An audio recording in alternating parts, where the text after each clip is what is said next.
Generally आपसे अगर पूछा जाए when you look onto the poetry of Browning, क्या वो सीधी लगती है? Does it look like a paragraph or a block of text? And Tennyson's, does it look like a block of text on paper, or is the design haphazard? Take poetry as a design and then tell me, is it haphazardly designed? Some very long sentences, then very short sentences, then one word in one verse. Is it like that? Or is it like a paragraph with symmetry? Each verse has several number of words that maintains the symmetry. Paragraph with symmetry. Right. So this is what was violated now in modern poetry. You have even verses that have just one word, like I. I is one verse. And then second, call for, and the last. And the third one would be war. These words could have gone in one line. I call for war. But this leaves a different um, impression on the readers when it's written like that. I call for war. So it's like the speaker wants you to think on it the way he is thinking. He's thinking about I means an individual identity or subjectivity becomes the focus of attraction in modernism. People think about their own selves. Narrative moves inside the head of a person, be it in novel, in poetry, in painting. Picasso is painting something new now. When Picasso painted primitive masks over the faces of his Demoiselle d'Avignon. Uh, if you know how Picasso is painting in this era, I'll share the pictures with you. And then we'll move to Pygmalion.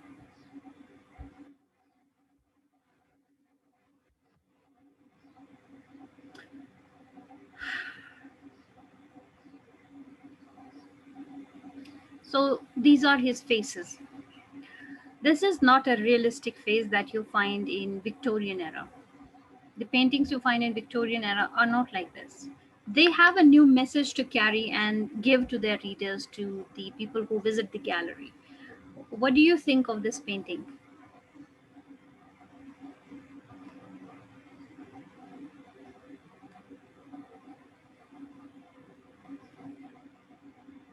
What do you think of this painting?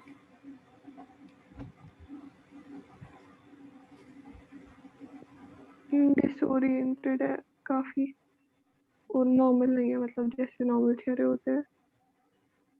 What do you think of this? Dual faced है और irregularity है face में. What aesthetics do these irregular portrayals carry?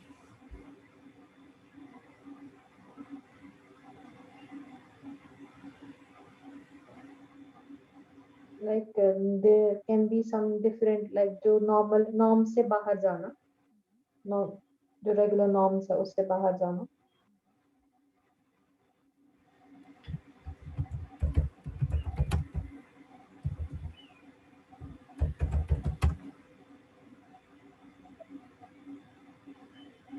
Where is he breaking the norms in Demoiselle d'Avignon? Masking them.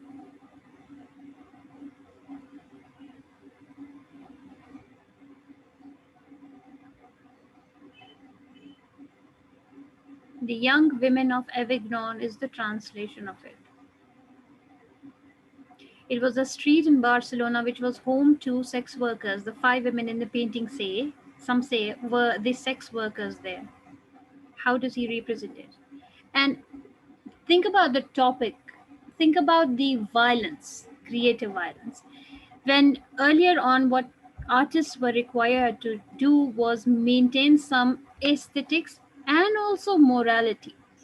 This becomes a new discussion in modernism. Like faith and doubt in Victorianism becomes a new thing that is discussed in modernism. The new thing that's discussed is art and morality.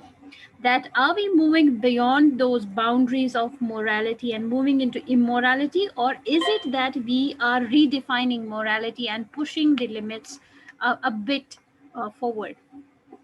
This is what he calls creative violence. When Antonin Artaud, he is the dramatist known for. I recently used the term for um, a term that was given by Antonin Artaud, along with the other name, Martin Esslin. Martin Esslin and Antonin Artaud known for. The Hmm? They when coined two terms, parallel terms. Martin Esslin coined one, Antonin Artaud coined another.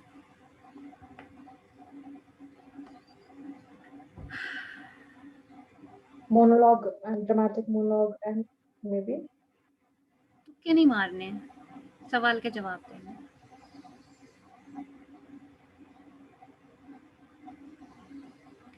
Theatre of absurd and theatre of cruelty. Martin Esslin and Antonin Artaud. Antonin Artaud is the one who coined the term theatre of cruelty.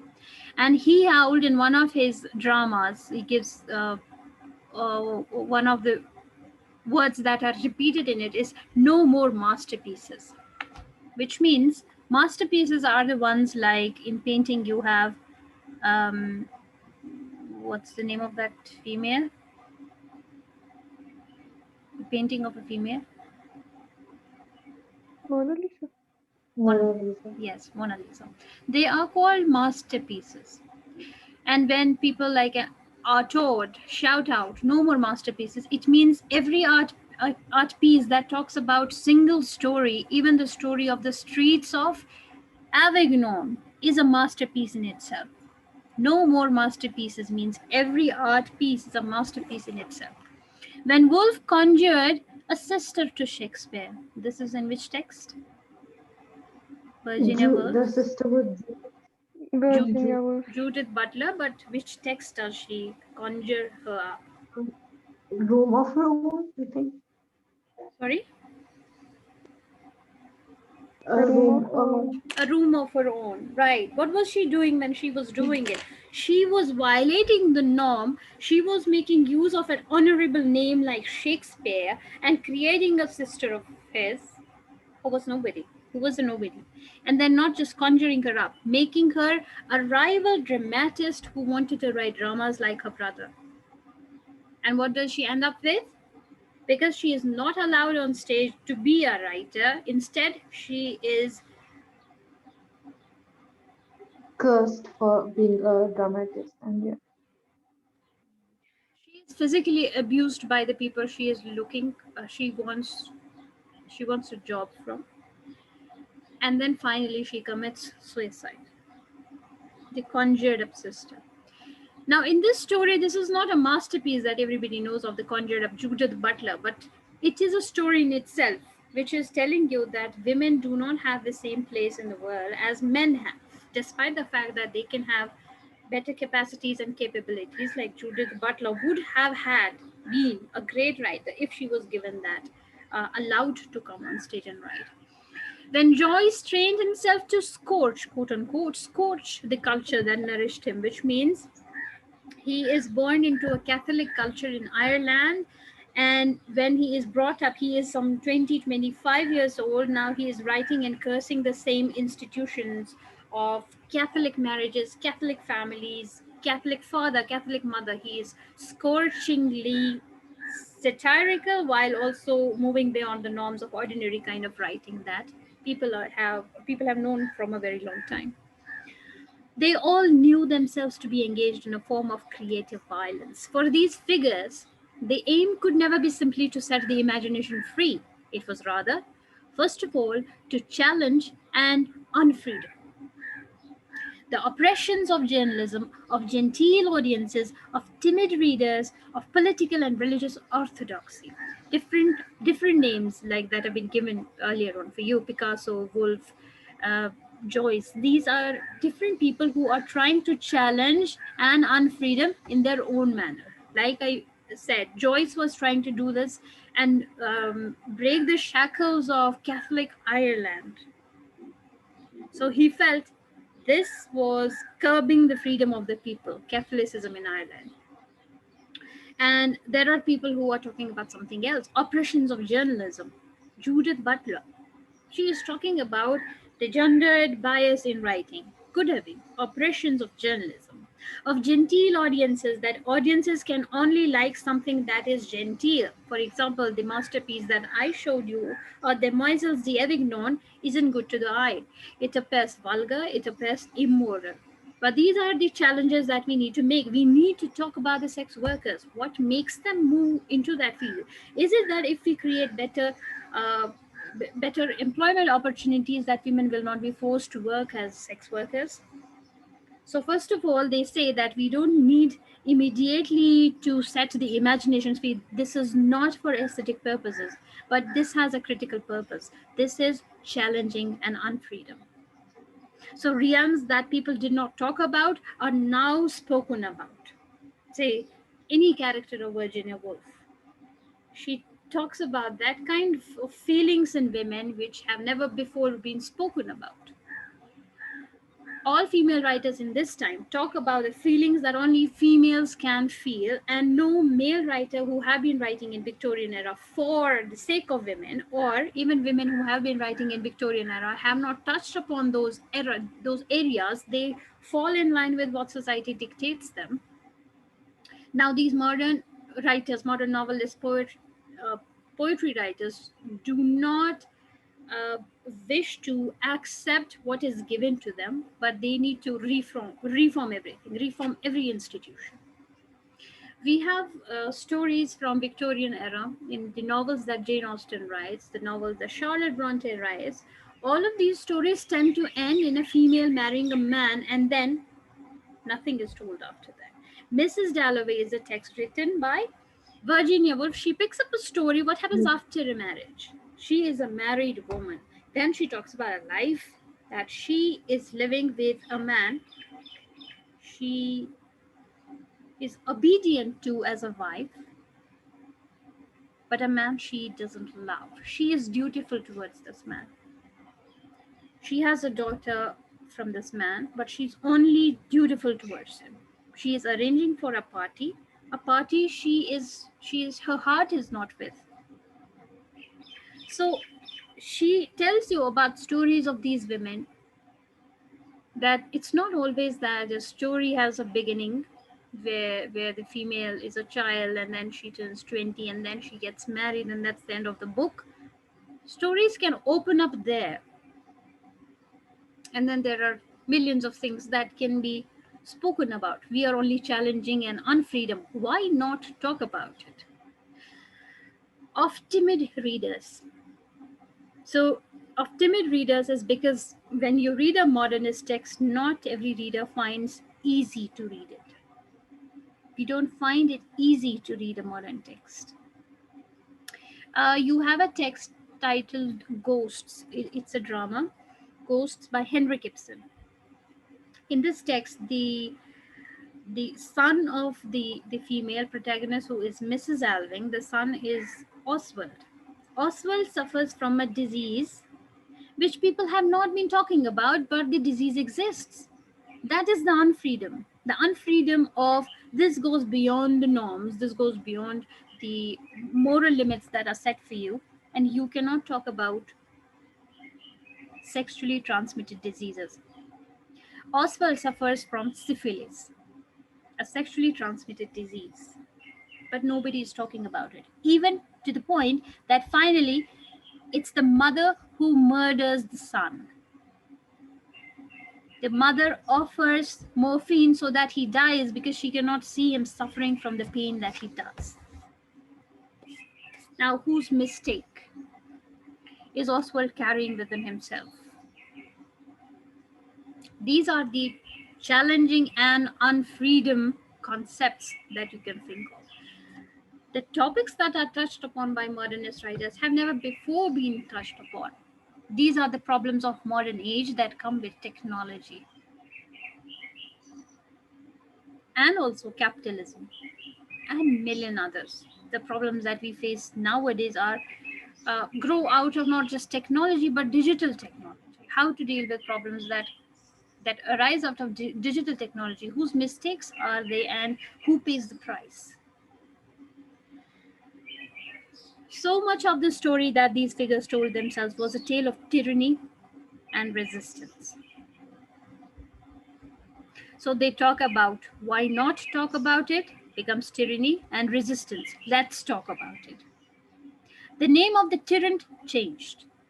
The editor, the lady, the public, the banker, the democrat. But whatever the scenario, the narrowness of the oppressor was seen amply to justify the violence of the art. This means that when a tyrant is given a figure in a text, in these texts, you find them not named because they are telling you about a general problem that we have around. So, like I said, she is Mrs. Alving. There can be many Mrs. Alvings. She's not given a name because this is how she becomes a mother, a representative figure of a mother. And then we are doing something called Pygmalion. How does Pygmalion start? Like I've been telling you, why are they not named? And you were not able to answer it. Why are they not named? Can you see the page? Yes, ma'am. So it's the mother, it's the daughter, it's the flower girl, and she is not named because the writer is trying to, you will answer me.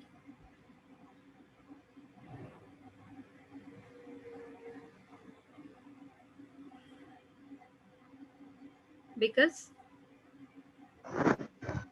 Maybe like to generalize them, maybe a mother is into like usko generalize fact the so that every mother gets can be described through this mother, maybe I don't know if the right, ताकि एक नाम की वजह से इसको particular personality ना मिले. what is GB Shaw trying to challenge here? What is the unfreedom? Where is the creative violence?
Think.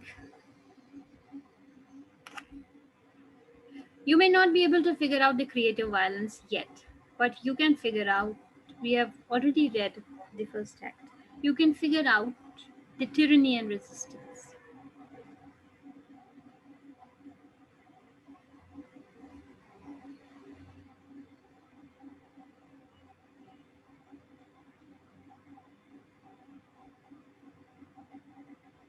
We'll come back to these questions when we start doing it again. But keep these questions in your mind. Let these questions develop in your head. But whatever the scenario, the narrowness of the oppressor was seen amply. The oppressor is there in all these stories. It can be a capitalist oppressing, it can be an imperialist oppressing, it can be a patriarch oppressing, like in feminist writings. It can be. Okay, so if you are taking it from a Marxian perspective, it's a capitalist who is the oppressor. If you're taking it from a feministic perspective, it's a male patriarch who doesn't who doesn't take a female as the just the other gender, but takes her as the subservient gender, and therefore he becomes the oppressor. There is another category that I want to again leave this question for you to think about. If we are doing a psychoanalytic study of a text, who is the oppressor?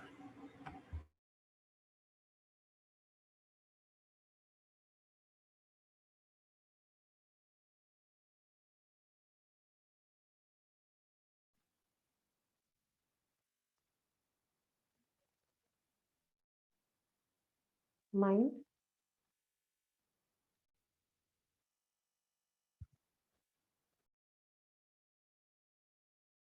It's your fears.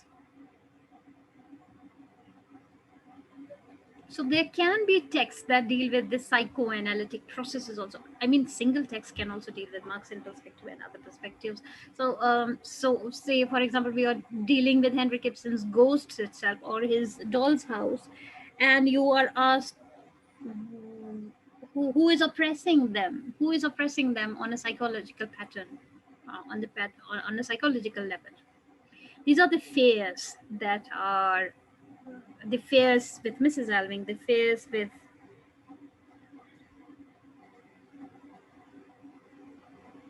fears with other characters in the text. Okay.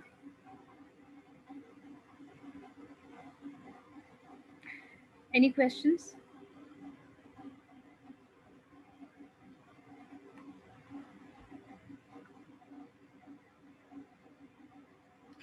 Much of this narrative, I'll read one paragraph for you and then you will read the rest on your own. Much of this narrative was strategic, a means of rousing the will of the artist and of stimulating the useful anger of the public. We late century historians can now see and show that the agon between revolutionary artists and benighted traditionalists was a caricature, and that, as Lawrence Rainey argues below, high modernist purpose was closely wound in the web of commercial market.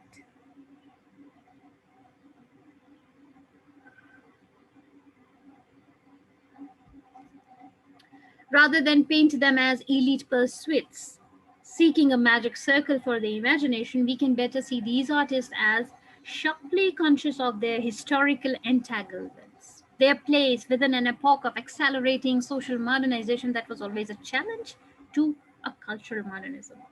Becomes easy? Tell me if it doesn't. No ma'am ये वाला paragraph नहीं. No, I'm not talking the paragraph. About the whole chapter. You can do it on your own now. Modern. Yes ma'am. You have to. You have to. I cannot help you with every reading like that, line by line. You have to learn readings. Okay? And no term is like that, just thrown at you for nothing. Modern masters mean something. These means modern writers. Why are some of them called men of 1914? Figure it out. This is what will help you in understanding this in a better way. Look at the highlights that I have made, the comments that I have written. This is when I was your age.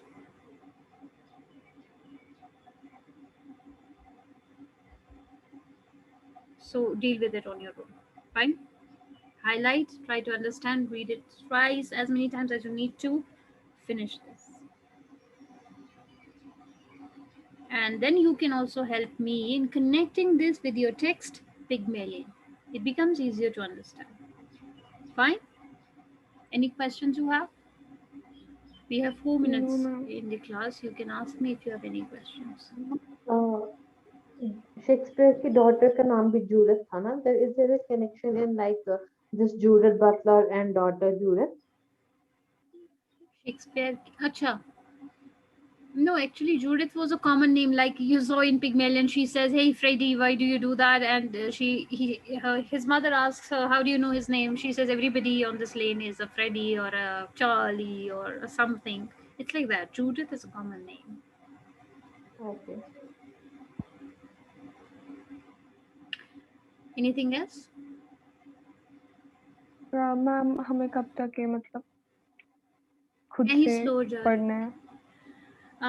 देखो मुझे नहीं पता आपका next paper कब है. इससे क्या हो जाता है, आपका टेक्स्ट स्लो हो रहा है आपके एग्जाम की वजह से. नो मैम मैं वैसे नहीं बोल रही हूँ. आप मैं कल बोल रही हूँ तक ही मतलब आपने फिनिश बोला करना नहीं है. मैंने एक दिन दिया था ये पहले भी, ऐसे. लेकिन I gave you again. It extended 4 days हो गए and you are still not done with it. I am not going to deal with this essay. हाँ वो मुझे मैम पता है. मैं वो इंट्रोडक्शन एंड बट आपने मेटाफिजिकल हमें नॉलेज. खुद से पढ़ने के लिए दिया ना, हमें खुद से पढ़ लेंगे. वो पॉइंट नहीं है. बात है कि आप कब तक चाहती है कि हम ये खुद से खत्म कर लें एक काम करते हैं, कल संडे है, मैं कल क्लास नहीं लूंगी, रीड बोथ द चैप्टर्स, कल खत्म हमारा बात, सो दैट पेपर है। मंडे आपने ये दोनों पढ़े हो। कल तो संडे है, पेपर क्यों है? कल भी है, फिर परसों और तरसों नहीं है, फिर उसके बाद है, 2 दिन नहीं है। कल ड्रामा का पेपर है। आप आज फिनिश करो जिनका आज एग्जाम है, जिनका नहीं है वो कल फिनिश करेंगे। जैसे तैसे मैं अब नेक्स्ट क्लास में टेक्स्ट स्टार्ट कर रही हूँ, so if you don't want me to give you tomorrow, you can tell me, I'll take your class tomorrow then. जब हम टेक्स्ट शुरू करेंगे, इज इट नेसेसरी हमने ये हाँ, पढ़ा it हुआ is, क्योंकि फिर क्योंकि जो मैं क्वेश्चंस पूछूंगी आप तब तक आंसर नहीं कर पाओगे if you haven't read this. Okay You can tell me if you want me to wait for your exams to finish, आप वो कर सकते हो। मैम, वो ज़्यादा हो जाएगा। आपके एग्जाम्स कब खत्म हो रहे हैं आने का? ऐसे 25th को हो रहे हैं, लेकिन उसके बाद हमारा एक और पेपर रहता है, इसका कंप्यूटर फंडामेंटल्स का, जिसका अभी डेट शीट नहीं निकला है, और पीस एंड कॉन्फ्लिक्ट का, उसका भी अभी नहीं निकला है। तो ये लंबा चलेगा ऐसे, मगर वो बीच में कोई कोई दिन आएगा, तो उसका मैम, मसला नहीं है। फिजिक्स का दूसरा चैप्टर है ना, मेटाफिजिक्स ऑफ मॉडर्निज्म। हाँ, वो रहने दो, ये तो फिनिश करो। ओके, मैम ठीक है, इंट्रोडक्शन। कल हम कल क्लास नहीं लेते हैं, पेपर के बाद हम पढ़ेंगे, इंट्रोडक्शन और वाला फिर आप पार्ट। परसों क्लास लीजिए। ठीक है, अगर परसों समझ क्योंकि नहीं हमारा आता है पेपर नहीं आपस है। में डिस्कस करो, लेकिन ये पढ़ा होना चाहिए आप लोगों को, ठीक है? ये ओके। और अगर इसका प्रिंट आउट भी लेके रखोगे अपने पास इन दोनों चैप्टर्स का, अच्छा है, यस मैम। ठीक है? थैंक यू, अस्सलाम वालेकुम, and best of luck for your exams. Thank you ma'am.